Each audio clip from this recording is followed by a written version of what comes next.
But one can't help contemplating the hole that the government has dug itself into. So let me ask you this. How can you reconcile these two stories? Under Kevin Rudd, we were a brilliantly competent, sure-footed government that managed the GFC better than almost any other country, versus under Kevin Rudd, cabinet was indecisive and a chaotic mess. How do you reconcile those two stories? Well, you know, we can start playing pick-a-box if you like, Tony. It's not pick-a-box. These are fundamental issues, because the government goes out there and says, we are the government that saved Australia from the GFC. That was under Kevin Rudd as Prime Minister. At the same time, we're being told, as Prime Minister, he was totally incompetent. Well, Tony, with the greatest of respect, you can answer your own questions or you can let me give you the answers. Now, I think the two finest things that occurred under Kevin Rudd's Prime Ministership were firstly the apology and secondly the stewardship over the global financial crisis. And they are, I think, lasting legacies. I don't dispute those. I don't seek in any way to decry or detract from that so far as Kevin's legacy is concerned. My point is that at the conclusion or at the end of his Prime Ministership, he had lost the confidence of the Cabinet, the vast bulk of the Cabinet and the Parliamentary Party, and as a consequence we saw a change. We now need to make a judgment about the party interest, the government interest and the national interest going forward. My strong view is that the best option for us is to continue under the leadership of Julia Gillard as Prime Minister. I think she's got the attributes to continue to make genuine Labor reforms and to, under her stewardship, manage the economy and manage our national security interests from a minority government perspective. And whether in reverse chronological order it's making sure that low-income people don't subsidise you or me for private health insurance, whether it's a minerals resources rent tax on the profit of mineral resources, whether it's a tax on pollution or a price on carbon, all of these things are substantial changes for which she should be given credit. And my own judgment is that we should endure with her, and if she gets some clean political air, we actually have a prospect in 18 months' time of people seeing a comparison between her and Tony Abbott and us in the Liberal Party. Now, I spoke privately to one of the most senior figures in the Labor Party today, and his view is that the senior people in the Gillard camp have decided it'd be better to lose the next election under Julia Gillard than go back to Kevin Rudd. Do you accept that?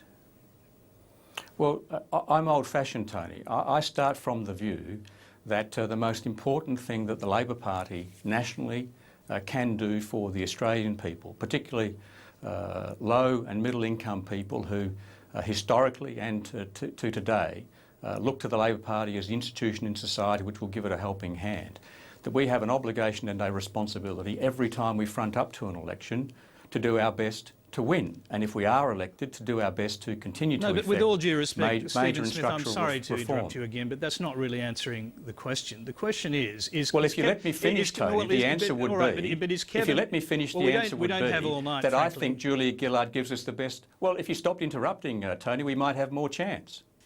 Well, if you answer the question, we might get to the answer quicker. Now, what I'm asking is whether Kevin Rudd, I think Julia Gillard gives us the best chance to do that. Is whether Kevin Rudd is so hated by the Cabinet or by senior members in the Cabinet that they would rather lose an election than go back to him. No, I start, and my colleagues start from this view. The most important thing we can do is to form a Labor government. I've formed the view that our best prospect for that is to continue to support Julia Gillard. Now, some of my colleagues, whom I respect, who I deal with on a professional and personal basis, have taken a different view. That's entirely their capacity and ability and judgment to do so. The most important thing is that when we resolve it on Monday, that is the end of it. That's what gives us the best chance to proceed and the best chance at winning the next election. OK. Evidently, Kevin Rudd remains very popular with voters and he's appealing to them over your heads. Do you think the public is going to buy the confused narrative about what a nightmare it was when he was the Prime Minister? Well, the people who have the obligation to discharge, the responsibility to discharge in terms of choosing the Labor leader on Monday are members of the Parliamentary Labor Party. And I'm sure that my colleagues will take into account very many factors, including what the public view may be or what their local community view may be. But in the end, we're the ones who've got to make the judgment. I've let you know very clearly what my judgment is. I think that gives us the best chance of persuading the community in 18 months' time that we should be re-elected in the face of a Tony Abbott Liberal Party. But people are perfectly entitled to take into account whatever views are put to them and make their own judgments. But in the end, it's the judgment of the Labor caucus that will prevail on Monday. My own judgment, as I've said, is that I think the community understands that these are pretty robust contests. The most important thing is once they're resolved to end it there and to finish it and to move on. I think the community probably will find it difficult to understand that what appears to be open, naked hatred can be put to one side at the end of the vote. And so what I'm asking, because we've seen you without emotion, without passion, put a positive case. This is not what your colleagues have been doing. They've been putting a negative case, destroying a man who was a Prime Minister who led Labor to an historic victory. Do you think the public will accept that? Well, Tony, each of us put our analyses, our point of views in different ways in the way in which we choose. I've seen people out there today supporting Kevin. I've seen people out there strongly opposing Kevin. That is the nature of a leadership ballot and contest. I've seen over the years people make the same comments about the Hawke-Keating battle, that after the Hawke-Keating battle, phase 1 or phase 2, you could never re-elect the Labor government again. Well, Paul Keating went on to win an election. So in the end, the choice that the community has to make is a choice between the Labor Party and the Liberal Party, a Labor government and a Liberal opposition. And if we can put these issues behind us after resolving it finally on Monday, I still think we are competitive and have a chance in that respect. With all due respect, I don't think that Bob Hawke was ever called effectively a traitor to the party, a liar, or called duplicitous, or called someone who could not manage a cabinet. Well, Tony, I personally heard people who became senior ministers under him say the most outrageous things about him before he became the leader of the Labor Party and while he was the leader of the Labor Party. Yeah, but they didn't. You may have pretend. personally heard that, but what I'm saying is the public is now being exposed to this naked level of aggression, and I'm wondering how you think they'll cope with it. Well, Tony, time will tell whether your analysis is correct or my analysis is correct. My own judgment after many years of observing and being an active participant in party politics and parliamentary politics is that the community understands when there's a fight on, whether it's Howard and Peacock, Hawke and Keating, Beazley and Crean.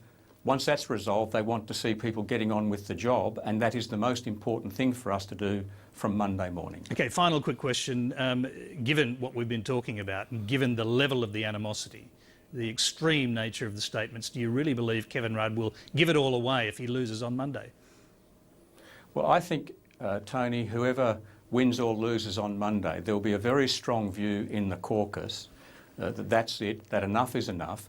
When Kevin became leader You'll all be in good buddies 2006, again. That's possible, is it, after saying all these things about each other?